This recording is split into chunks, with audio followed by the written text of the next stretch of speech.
અમે આજે પ્રતિમાનું અનાવરણ કર્યું અને એની સાથે સાથે અન્યાયના વિરોધમાં ન્યાય મેળવવા માટે જળ જંગલ જમીન બચાવવા માટે યુવાનો વડીલો અને બહેનોને હાકલ કરી છે કે 14મી તારીખે 14મી ઓગસ્ટે આ પાર Tapi Narmada river link project જે આવી રહ્યો છે આદિવાસી સમાજ માટે વિનાશક પ્રોજેક્ટ છે એ પ્રોજેક્ટનો વિરોધ કરવા માટે 14મી તારીખે જંગી રેલી કરવાની છે। પણ બહુ દુઃખ સાથે કહેવું એ પડે છે કે 2022માં ભારતીય જનતા પાર્ટીની સરકાર અને ભાજપના કેમ્પમાં બેસેલા આદિવાસી નેતાઓએ ગુજરાતના અને ખાસ કરીને આ વિસ્તારના આદિવાસીઓ સાથે ફ્રોડ અને 420 કરી પાર તાપી રિવર લિંકનો પ્રોજેક્ટ નહીં થાય એવું કહીને ફટાકડા ફોડ્યા, ચૂંટણીમાં લાભ ખાટવા અને જેવી ચૂંટણી પતી ગઈ 1 લાખ આદિવાસીઓને બેઘર કરવાનો, એમને એમના મૂળમાંથી ઉખેડી ફેંકવાનો પાર તાપી રિવર લિંકનો પ્રોજેક્ટ કરીશું એવી હમણાં તાજેતરમાં જાહેરાત કરી। આ દર્શાવે છે કે ભારતીય જનતા પાર્ટીની સરકાર જેટલી ઓબીસી જેટલી દલિત વિરોધી છે એટલી જ આદિવાસી વિરોધી પણ છે। 50 વર્ષથી વધુ સમયના પુરાવા માંગી આદિવાસી સમાજનો એક વર્ગ શિક્ષણ, રાજકીય પ્રતિનિધિત્વ અને ખાસ કરીને સરકારી નોકરીથી વંચિત રહે એવો ભારતીય જનતા પાર્ટીની સરકારનો કારસો છે। કેટલાક વર્ષો પહેલા માનનીય નાણામંત્રી શ્રીમતી નિર્મલા સીતારામજીએ પાર તાપી નર્મદા યોજનાની જાહેરાત બજેટમાં કરી હતી, પરંતુ આદિવાસી ભાઈ બહેનોની લાગણી દુભાતી હતી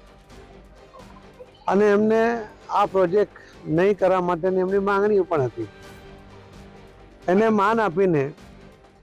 માનનીય પ્રધાનમંત્રી શ્રી નરેન્દ્ર મોદી સાહેબની સૂચનાથી ગુજરાતના માનનીય મુખ્યમંત્રી શ્રી ભૂપેન્દ્રભાઈ પટેલ અને મેં બંને સુરત સર્કિટ હાઉસમાં એક પ્રેસ કરીને સ્પષ્ટતા કરી હતી કે એ પ્રોજેક્ટને અમે પલટો મૂકવામાં આવ્યો છે। હાલમાં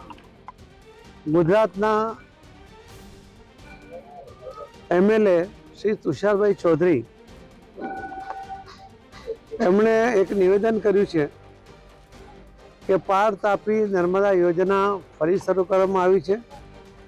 એનો ડીપીઆર બન્યો છે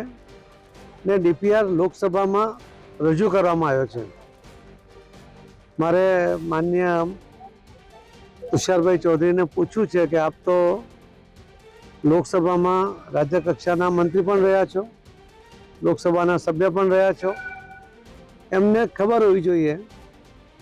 કે આવી કોઈ યોજનાનો ડીપીઆર ક્યારેય લોકસભામાં રજૂ કરવામાં આવતો નથી। અને વધુમાં આપને કહીશ કે આવો કોઈ ડીપીઆર બન્યો નથી, આ પ્રોજેક્ટ કરવા માટેની કોઈ યોજના અમારા મંત્રાલયમાં નથી ને ચોક્કસપણે એ યોજનાને પડતી મૂકી છે, પરંતુ કોંગ્રેસ પાસે અન્ય મુદ્દા નહીં હોવાને કારણે આવા મુદ્દાઓને ઉછાળીને લોકોનો ભ્રમ ફેલાવીને આદિવાસી ભાઈ બહેનોને ગેરમાર્ગે દોરવાનો પ્રયત્ન થાય છે। મારી આપ સૌના માધ્યમથી આદિવાસી ભાઈ બહેનોને વિનંતી પણ છે અને એમને ખાતરી આપવા માંગુ છું કે આવો કોઈ પણ પ્રોજેક્ટ તમારા હિત વિરુદ્ધનો ક્યારેય નહીં કરીએ। એ માનનીય પ્રધાનમંત્રી શ્રી નરેન્દ્ર મોદી સાહેબની પણ આ જ પ્રકારની સૂચના હોય છે અને એ જ પ્રકારનું એમને કાર્ય પણ રહ્યું છે। ફરીથી એમને નિશ્ચિંત રહેવા માટે અને આવા કોંગ્રેસના જે આગેવાનો છે જે ગેરસમજો ફેલાવી રહ્યા છે એનાથી દૂર રહેવા માટે અને એમને ઓળખી લેવા માટે મારી વિનંતી છે।